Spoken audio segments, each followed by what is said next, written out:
మనతో కాంగ్రెస్ లీడర్ కూడా join అవ్వబోతున్నారు. So Vijay గారు, మనకి ఎలక్షన్స్ అనేది హార్డ్లీ ఒక 1 month కూడా కాలేదు. తెలంగాణకి అసెంబ్లీ ఎన్నికలు అయిపోయి ఇప్పుడు మళ్ళీ పార్లమెంట్ ఎన్నికల కోసం గేరప్ అవడం అనేది ఎలా ఉంది మూడు ట్రెండ్ అని మీకు అనిపిస్తోంది? ఇప్పుడు ఎలక్షన్స్ అయిపోయినాయి. అసెంబ్లీ ఎలక్షన్లు చాలా కీలకం ఏ రాష్ట్రానికి. నెక్స్ట్ పార్లమెంట్ ఎలక్షన్లు మనకి మేలో జరుగుతాయి. మా జనవరి మార్చిలో షెడ్యూల్ వస్తుంది, మేలో జరుగుతాయి. అన్ని రాజకీయ పార్టీలు సిద్ధం కావాల్సినటువంటి అవసరం ఉంటుంది. ఎందుకంటే పార్లమెంట్లో కూడా ఆ రాజకీయ పార్టీకి సంబంధించిన ఉనికి కావచ్చు, బలం కావచ్చు నిరూపించుకునేటువంటి అంశము ఇందులో జరుగుతుంది. అందుకే ఒక్కొక్క పార్టీ, కాంగ్రెస్ పార్టీ వాళ్ళ పొలిటికల్ అఫైర్స్ కమిటీలో సోనియా గాంధీ పోటీ చేయాలని ఒక తీర్మానం చేసి పంపారు. అది యాక్సెప్ట్ చేస్తారా లేదు, సోనియా గాంధీ కాదు ప్రియాంక గాంధీ అయినా ఎవరో ఒకరు గాంధీ ఫ్యామిలీ నుంచి నెహ్రూ గాంధీ ఫ్యామిలీ నుంచి ఒకరు ఇక్కడ పోటీ చేయాలనే ఒక ఆలోచన చేస్తున్నట్టుగా అనిపిస్తుంది. ఎందుకంటే వాళ్ళకి బలం ఉత్సాహం ఉన్నది, మేము అధికారంలోకి వచ్చినాము.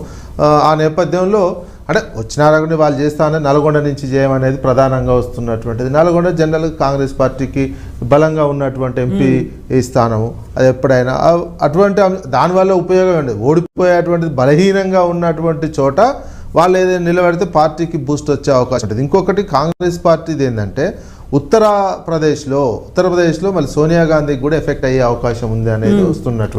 మెదక్ సెంటిమెంట్ అంటే ఇందిరాది మెదక్ సెంటిమెంట్ ఉన్నా ఇప్పుడు అక్కడ మెదక్ పోటీ చేద్దామనే ఆలోచన గట్టిగా లేదు.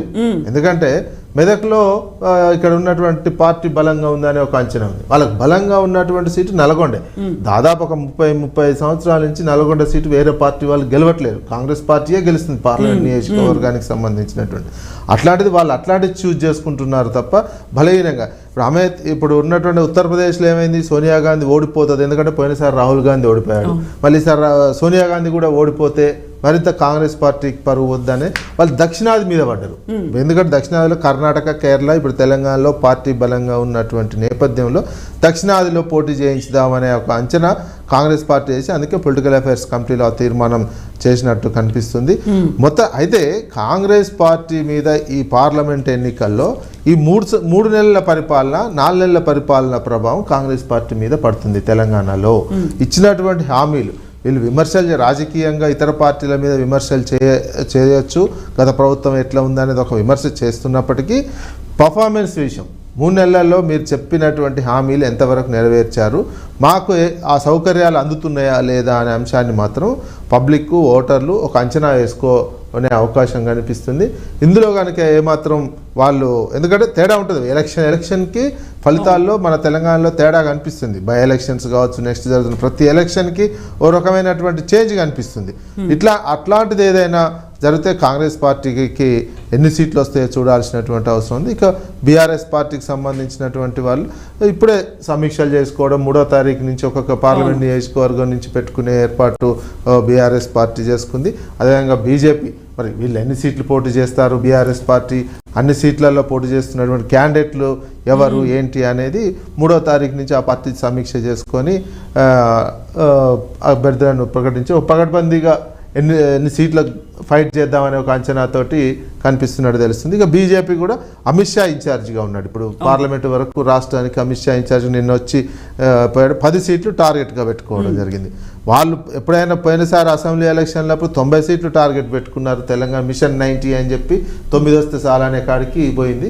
ఇప్పుడు ఇది 10 ఉన్నటువంటి దాంట్లో 10 సీట్లు మీరు టార్గెట్గా పెట్టుకోవడం జరుగుతుందనే చెప్పి పార్టీలో ఉన్నటువంటి ప్రధానంగా పార్టీలో విభేదాలు, ఇప్పుడు కరీంనగర్ నుంచి ఈటెల రాజేందర్, అదేవిధంగా బండి సంజయ్ ఇద్దరు పోటీ పడుతున్నటువంటి సిచ్యువేషన్. పార్టీకి సీఎంగా అభ్యర్థిగా ప్రకటించకపోయినా బీసీ అభ్యర్థిగా ఉన్నటువంటి వ్యక్తి పార్టీ మారుతున్నారు, కాంగ్రెస్లో చేరుతున్నారని ఈటెల రాజేందర్ లాంటికి సంబంధించినటువంటి వార్తలు రావడం జరుగుతున్నది. అంటే ఇంకొక నెల రోజులు అయితే జనవరిలో అభ్యర్థులను మొత్తం ప్రకటిస్తామని కూడా బీజేపీ ప్రకటించడం జరుగుతుంది. ఈ నేపథ్యంలో బీజేపీ ఎజెండా ఏముండబోదు? బీజేపీ ఎజెండా 3వసారి అధికారము, రామాలయము, ఈ అంశమే ప్రధానంగా మోడీ ఇమేజీ. ఈ 3 అంశాలే బీజేపీ తీసుకుంటున్నట్టుగా అనిపిస్తుంది తప్ప ఓవరాల్గా మేము రాష్ట్రానికి ఇది ఇచ్చినాం అది ఇచ్చినామని చెప్పే అటువంటి పరిస్థితి బీజేపీది కనిపించటం లేదు. ఇక కాంగ్రెస్ పార్టీ అయితే ఈ 3 నెలల్లో చేసే దానికి అంటే గత ప్రభుత్వం మీద చేసేటువంటి విమర్శలనే టార్గెట్గా అదే అంశాన్ని పార్లమెంట్లో ఎలక్షన్లో కూడా ఆ అంశాన్ని ఎజెండాగా తీసుకుపోయే విధంగా, ఎందుకంటే ముఖ్యమంత్రి గారు మాట్లాడుతున్నటువంటి మాటలు, ఆ పార్టీ నాయకులు మాట్లాడుతున్నటువంటి అంశాలు అవే కనిపిస్తున్నాయి. మేము చేసేదానికి చెప్పడం కంటే ఈ 3 నెలల్లో మళ్ళీ పాత ప్రభుత్వం మీద విమర్శలు. ఇక బీఆర్ఎస్ పార్టీ ఎజెండా ఏం కనిపిస్తుంది, మేము చేసినటువంటి అభివృద్ధి ఇప్పుడు చూస్తున్నట్టు కాంగ్రెస్ పార్టీ పోల్చుకొని చూడండి. మళ్ళీ ప్రశ్నించే గొంతుగా తెలంగాణ నుంచి ఒక ప్రశ్నించే గొంతుగా పార్లమెంట్లో ఉండాలనే ఒక ఎజెండా, 3 పార్టీలు 3 ఎజెండా